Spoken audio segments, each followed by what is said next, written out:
Hi viewers, ராசாவின் சுவையில் உங்களுக்கு எல்லாருக்கும் வெல்கம். நான் இன்றைக்கி மசாலா பாத் பண்ண போகிறேன். அதுக்காக 250 கிராம்ஸ் ரைஸ் எடுத்துட்டுருக்கேன். தேங்காய் துருவல், ஜீரகம், உப்பு, தனியாத்தூள், ஜீராத்தூள், அப்புறம் இந்த மிளகுத்தூள், உரப்புக்காக கொஞ்சம் ரெட் சில்லி பவுடர் எடுத்துட்டுருக்கேன். அப்புறம் மஞ்சப்பொடி, காயப்பொடி, இது கொஞ்சம் கரம் மசாலா, அப்புறம் ஒரு பிஞ்ச் ஏலக்காய் எடுத்துட்டுருக்கேன். என்கிட்ட முழுசு ஏலக்காய் இருக்குல்ல, அதனால் ஏலக்காய் பொடி எடுத்துட்டுருக்கேன். இதில் கொஞ்சம் இந்த தேஜ் பத்தா, அப்புறம் இது பட்டை, கிராம்பு, அப்புறம் இந்த ஸ்டார் அனீஸ் சொல்லுவாங்க. இந்த ஹோல் மசாலா உங்களுக்கு எது வேணுமோ நீங்கள் அதை போட்டுக்கலாம், நல்ல ஒரு ஃப்ளேவர் கொடுக்கும். அப்புறம் எண்ணெய் தேவை. அப்புறம் இங்கே 2 ஆனியன் ஸ்லைஸ் பண்ணி வச்சுருக்கேன். வெஜிடபிள்ஸ் உங்களுக்கு எது வேணுமோ அதை போட்டுக்கோங்க. நான் கொஞ்சம் பீன்ஸு, கேரட்டு, கோவக்காய் எடுத்துட்டுருக்கேன். அப்புறம் ஒரு சின்ன பொட்டேட்டோ, அதை இப்படி கொஞ்சம் பெருசு பீஸாக கட் பண்ணி தண்ணியில் போட்டு வச்சுருக்கேன். 2 டொமேட்டோ. இப்போது குக்கர் வச்சுருக்கேன். குக்கரில் எண்ணெய் ஊற்றி, எண்ணெய் சூடானதுக்கப்புறம் இந்த ஹோல் ஸ்பைசஸை போடுங்க இதில். அப்புறம் இந்த ஜீரகமும் போடுங்க. ஜீரகம் இதுவும் வெடித்ததுக்கப்புறம்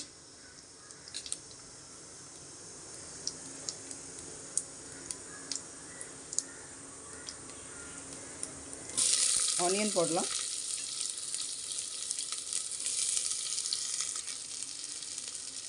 ஆனியன் போட்டு நல்லா வதக்கி விடணும். இதை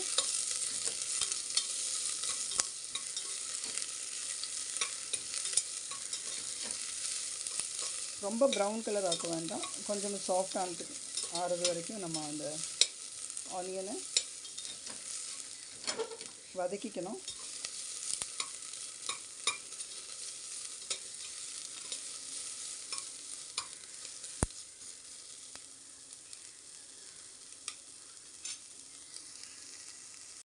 ஆனியன் நல்லா வதங்கியாச்சு.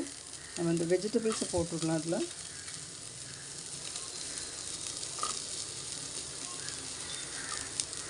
வெஜிடபிள்ஸையும் போட்டு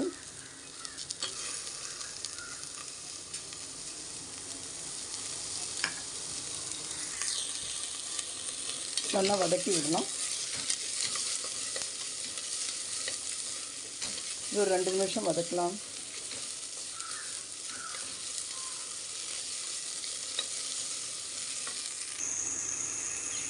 வெஜிடபிள்ஸும் நல்லா வதங்கியாச்சு. இனி நம்ம இந்த தக்காளி, அப்புறம் ஒரு 2 இலை புதினா கட் பண்ணி வச்சுருக்கேன், அதையும் போட்டுவிட்றேன்.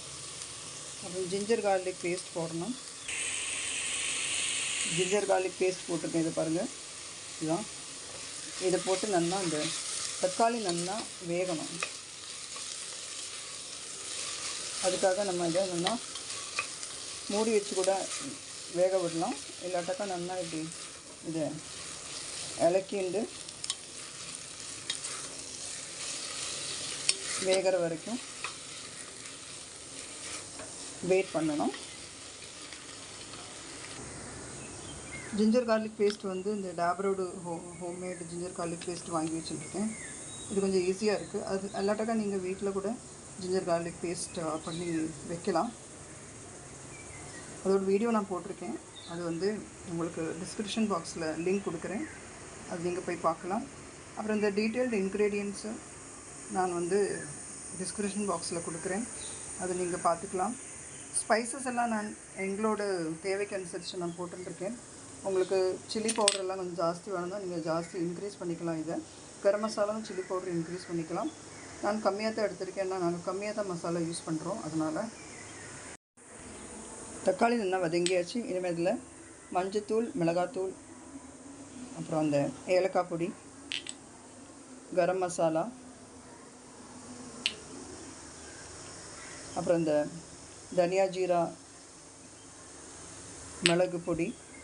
இது வந்து உங்களுக்கு தனியா ஜீரா ஒரு 1/4 டீஸ்பூன் தனியா ஜீரா, ஒரு 5-6 குருமிளகு, அதை நீங்கள் ஸ்லைட்டாக வறுத்து பொடிச்சு கூட எடுத்துக்கலாம். எங்கிட்ட இந்த பவுடர் இருக்கிறதுனால நான் பவுடர் யூஸ் பண்ணியிருக்கேன். இதையும் இதோட சேர்த்து நல்லா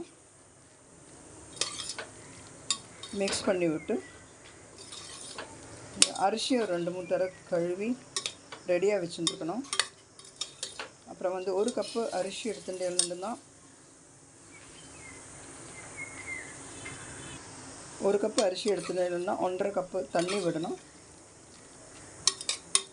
நீங்கள் ஓப்பன் பாட்டில் குக் பண்ணுறதுன்னா 2 கிளாஸ் தண்ணி விட்டுக்குங்க. நம்ம குக்கரில் பண்ணுறதுனால 1.5 கிளாஸ் அரிசி தண்ணி போடும். எந்த கிளாஸில் நீங்கள் அரிசி எடுக்கிறீங்களோ அந்த கிளாஸில் 1.5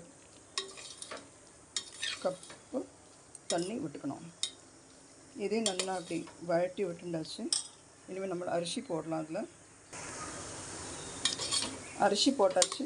அரிசி போட்டு நல்லா அதை மிக்ஸ் பண்ணி விடுங்க.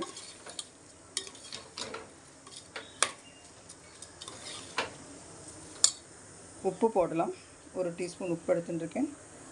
உப்பு நீங்கள் போட்டுட்டு தண்ணி விட்டதுக்கப்புறம் மிக்ஸ் பண்ணி செக் பண்ணுங்கள். போராட்டி போட்டுக்குங்க. இப்போ தண்ணி விடலாம். இந்த பாத்திரத்தால் நான் அரிசி எடுத்துட்டுருக்கேன். ஸோ இந்த பாத்திரத்தால் 1.5 பாத்திரம் தண்ணி விட்டுருக்கேன்.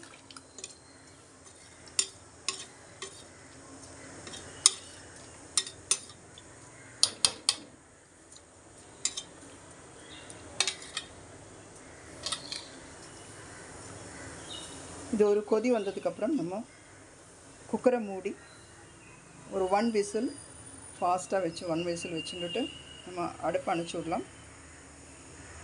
அதுக்கப்புறம் குக்கர் தானாக கூல் ஆனதுக்கப்புறம் நம்ம திறந்து கொஞ்சம் நெய் விட்டு திருப்பி கொஞ்சம் மூடி வச்சுட்டு கார்னிஷிங்காக கொஞ்சம் துருவின தேங்காய் அண்ட் கொத்தமல்லி தழை இது வச்சுருக்கேன்.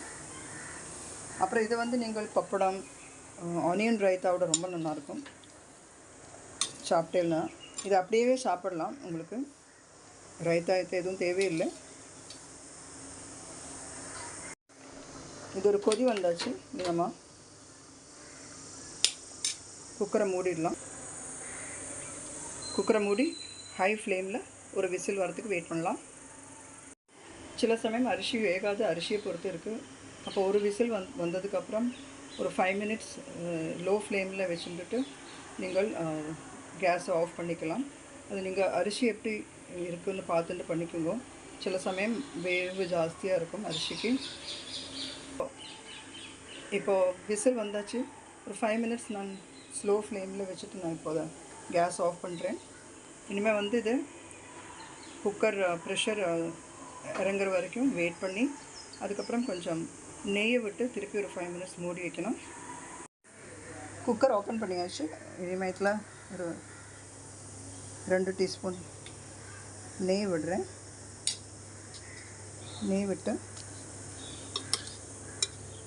பர்ஃபெக்டாக வெந்திருக்குது.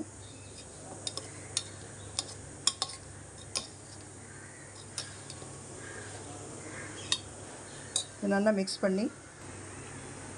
பண்ணி விட்டாச்சு. இனிமேல் ஒரு 5 மினிட்ஸ் நம்ம இதை திருப்பியும் மூடி வைக்கிறோம். இப்போ அந்த நெய்யோட ஃப்ளேவர் ரொம்ப நல்லா வரும். 5 நிமிஷம் கழித்து இதில் அந்த கொத்தமல்லி தழை, அப்புறம் கொஞ்சம் தேங்காய், ரொம்ப டேஸ்டியாக இருக்கும். மிக்ஸ் பண்ணி விடுங்க. சூடாக சர்வ் பண்ணுங்கள். அப்பளம், ரைத்தா இது அப்படியே கூட சாப்பிடலாம். எதுவுமே தேவையில்லை. ஆனால் உங்களுக்கு வேணும்னா பிக்கிள், அப்பளம், ஆனியன் ரைத்தா ரொம்ப நல்லாயிருக்கும்.